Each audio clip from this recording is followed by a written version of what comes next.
don't you at all find that conversation that your friend was having strange? Nyleia said. I mean, it doesn't seem to fit what she was talking about. Not exactly. At this point, I'm wishing that I could sigh inside of my head. Relax, I replied, in my thoughts. It's just Vicky. Maybe her brother's a little bit crazed, but Vicky's fine. I've been friends with her since high school, and I've never known her to lie to me, so we're fine. Don't sweat it, Nyleia. I did think the whole thing was a bit curious, I thought to myself. But I do trust Vicky. I don't think she's gonna do anything to me. It's really not a type of thing that I have to worry about. When it comes to Vicky, I've never known her to be tricky or deceitful. Plus, I am really looking forward to that record. I can't believe she got it. Even if it's not finished yet, it's going to be gold. It has to be. Mad Cabin has never made anything bad. And their lead guitarist is insane. That guy must have been born with a guitar in his hands. So, for the most part, I enjoyed my casual ride towards Vicky's little psychic parlor. I couldn't wipe the smile off my face. The only thing that was troublesome was still having to pretend that my arms didn't work right. It was deceptively tedious to act as if you were in pain when you're not. I figured I could always pretend that there was a miraculous recovery over time, and say that the doctors just made a boo-boo, so to speak. But healing overnight is not something that people are gonna understand. So I've gotta pretend this is gradual. So we spent the rest of the car ride listening to our usual tunes, heavy rock, classics. Me and Vicky passed a few jokes back and forth while jamming out. I asked her about what was on the album, but she insisted on keeping it a secret, saying it would be better if I just listened to it myself. And lo and behold, we finally made it to the magical parlor. The name of the shop was The House That Magic Built. Somewhat catchy when you think about it. But unlike usual, it seemed like all the blinds were closed, like they were shut down for the day. But I suppose it made sense. After all, Vicky is the resident psychic. Without her there, there's really no fortune-telling or tarot readings to speak of. And honestly, I'm not sure if her brother really knows how to sell magical goods for all the good they do. But once again, people believe what they want. Vicky pulled up to the outside of the shop, parking the car, and with a smile, we exited, heading towards the front door. Vicky seemed to be being her usual cheerful self, inviting me to step in first. After unlocking the door, I walked in seeing all the usual things. The front counter, with shelves behind it, lined with different things, all contained in mason jars. Some books containing various magical nonsense.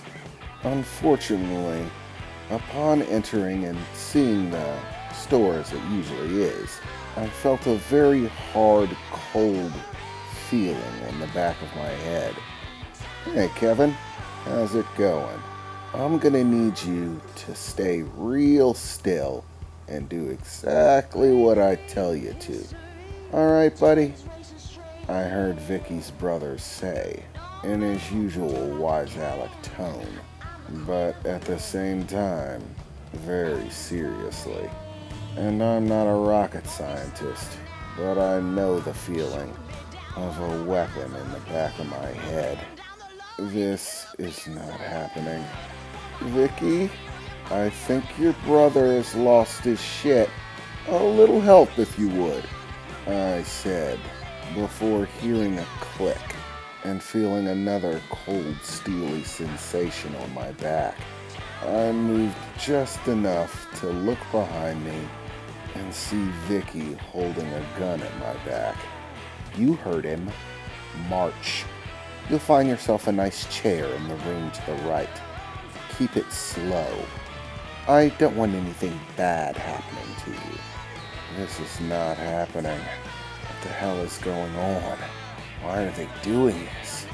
I told you something was wrong, Nylea said. You should have listened to me, but it might be okay. The increase to your strength, reflexes, perceptual abilities. You might be able to overpower them if you choose your moment right.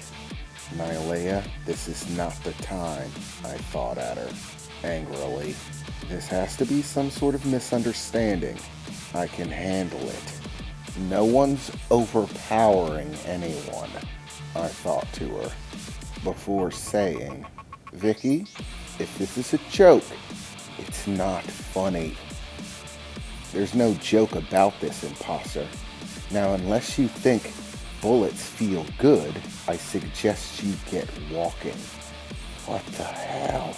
I thought to myself, this does not make sense. Why is she calling me an imposter? Just to make sure that they didn't follow through on that bullet bit. I did what they said and started walking. I don't know enough about this situation to start taking chances on whether or not they're serious. Walking to the other side of the shop, I saw the door to the next room over. With 2 guns to my back, I did what they told me to, and slowly. I didn't want anyone getting jumpy. I opened the door to find the room had been shuffled around somewhat. Normally, this is where Vicky did most of her readings, so there was usually a large table here with several chairs. But at this point, the table had been moved and all of the chairs as well. All there was a single chair set in the center of a strange circular symbol that, of course, I didn't recognize any of the symbols included in it. What the hell? Well, take a seat, Vicky said, jabbing me in the back with the gun. For the moment, I played along, walking into the circle and sitting down in the chair. Okay, guys, I'm gonna need you to back up and explain what you're doing. This doesn't make any sense. This is crazy. Are you telling me you befriended me in high school so you could perform some crazy ritual or something? What is this? You know exactly what this is, imposter, Vicky said, pointing the gun at me. Hold it, Vicky. It's still possible that is Kevin. We need to know what the deal is. Bro, it's not him. I could always read Kevin. Even if Kevin was possessed by something, I'd still be able to hear his thoughts, or the thoughts of whatever was possessing him. But right now, I'm getting nothing. It's a blank.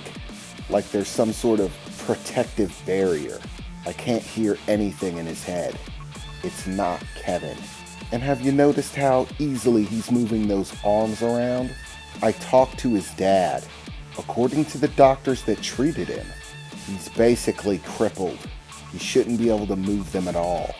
But he didn't have any problem getting dressed, carrying things around, opening the doors to the car, and he tried to act like his arms actually hurt, but it was a poor job of it.